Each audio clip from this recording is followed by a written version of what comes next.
Salsa. Gue Gita. Gue Kayla. Selamat datang di podcast Kulik, tempat kita kupas, lihat, dan kritisi setiap fenomena yang lagi ramai dibahas. Nah, di sini nggak cuma ngobrol aja nih kita, tapi juga cari tahu apa yang sebenarnya terjadi dari sudut pandang sosiologi. Kali ini kita bakal kulik abis fenomena yang mungkin sering kita dengar, kayak kenapa ya masyarakat Indonesia itu lebih memilih berobat ke Malaysia. Nah, apa fasilitas juga memang lebih baik di Malaysia? Atau bisa juga ada faktor sosialnya nih yang selama ini kita nggak sadarin nih. Yuk kita bahas bareng-bareng. Oke, sebelum masuk ke teorinya Bourdieu, kita samakan frekuensi dulu nih. Kenapa harus Malaysia? Kenapa fenomena ini gak muncul di ruang hampa di sosiologi kesehatan? Kita tahu ada relasi kuasa antara pasien, dokter, dan juga institusi medis.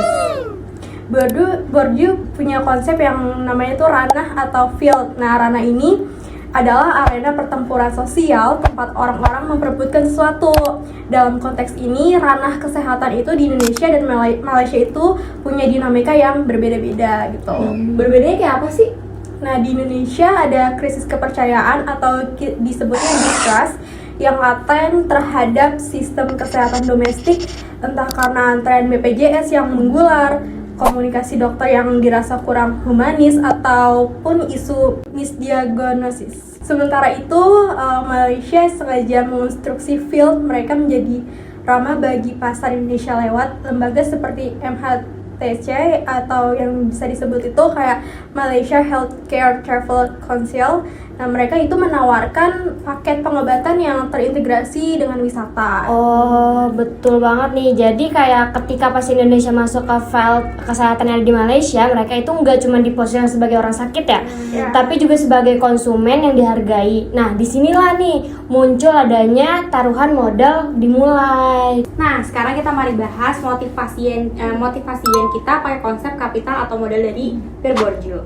Nah, yang kita tahu juga kan, kapital atau modal itu terbagi jadi 4, yaitu ekonomi, sosial, budaya, dan simbolik. Nah, kita bedah yuk satu-satu.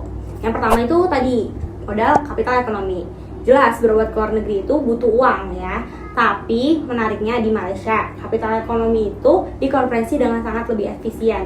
Jadi banyak pasien yang milih buat kayak, yaudah deh kita berobat aja ke Malaysia walaupun kita harus lebih banyak nge-spend uang kita. Tapi, daripada dibanding dengan berobat di rumah sakit swasta premium di Jakarta. Oh, berarti bukan hanya semata mahal atau murah ya? Berarti juga tapi soal efisiensinya juga. Dari kapital budayanya tuh kayak gimana sih? Nah, masuk ke poin kedua itu kapital budaya. Ini poin yang seru banget karena kapital budaya dalam bentuk yang terinternalisasi yang berupa pengetahuan medis dan preferensi kelas, di mana kelas menengah atas di Indonesia punya knowledge yang lebih kritis. Dia bisa baca review, bandingin standar akreditasi internasional, bandingin rumah sakit swasta di Jakarta sama Malaysia, dan juga adanya kedekatan bahasa dan budaya yang serumpun. Oh iya, berarti ditambah juga lagi bahasa sama budaya Indonesia yang sama, yang cukup dekat lah sama Malaysia. Jadi komunikasi juga lebih nyaman kan di sana. Nah, kalau kapital sosial berarti pengaruh orang sekitar gitu ya?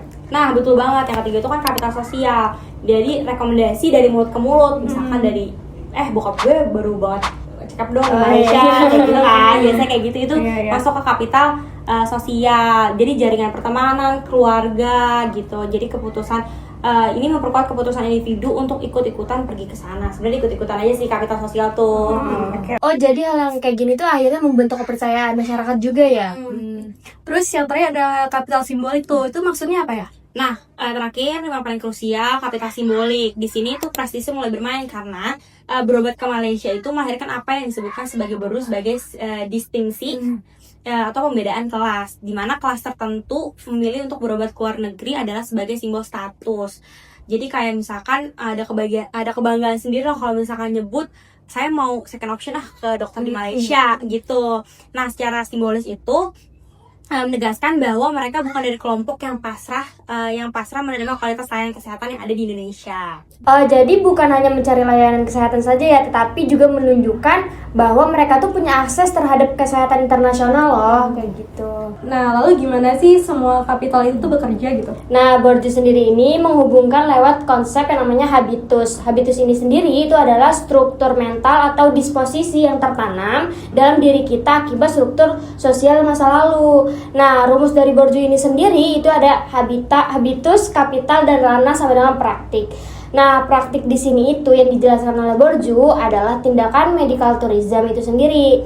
Habitus masyarakat kelas menengah kita telah dikondisikan oleh pengalaman kolektif nih yang skeptis terhadap birokrasi medis dalam negeri. Nah, berarti pengalaman masyarakat terhadap pelayanan kesehatan itu ikut terbentuk dari kebiasaan kita dalam memilih tempat berobat ya. Nah, betul banget nih. Bahkan seperti yang tadi dijelaskan oleh Bourdieu sendiri dalam rumusnya, ketika habitus skeptis itu bertemu dengan kapital ekonomi yang cukup, nah, dan dihadapkan pada ranah kesehatan Malaysia yang menawarkan kenyamanan serta kepastian, maka lahirlah praktik bepergian demi kesembuhan ini, kayak gitu.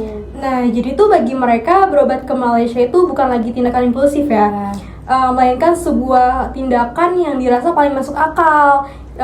Kayak sebuah habitus medis baru yang terus diproduksi oleh kelas sosial tertentu di Indonesia. Iya, betul. Nah, berarti jika dilihat secara kritis, fenomena masyarakat Indonesia berobat ke Malaysia ini menunjukkan ada ketimpangan dong dalam akses dan kepercayaan terhadap pelayanan kesehatan di Indonesia sendiri. Iya sih, di satu sisi medical tourism ini memberikan alternatif bagi masyarakat yang membutuhkan layanan kesehatan tertentu juga. Namun, di sisi lain fenomena ini juga menjadi refleksi bahwa sebagian masyarakat masih merasa bahwa layanan kesehatan luar negeri lebih mampu memenuhi kebutuhan mereka.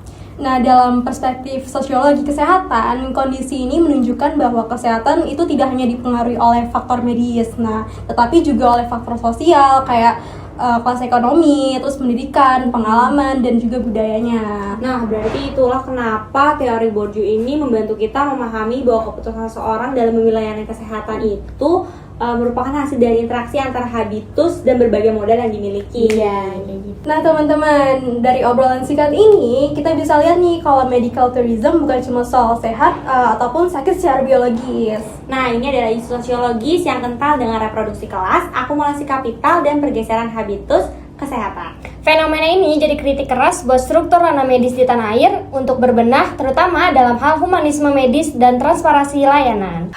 Gak kerasa ya, udah 7 menit nih kita nemenin waktu luang kalian. Semoga obrolan ini bisa jadi asupan segar untuk kalian bikin esai, Diskusi bareng di kelas. atau modal buat ngerjain UTS UAS kalian di semester 4 nanti ya.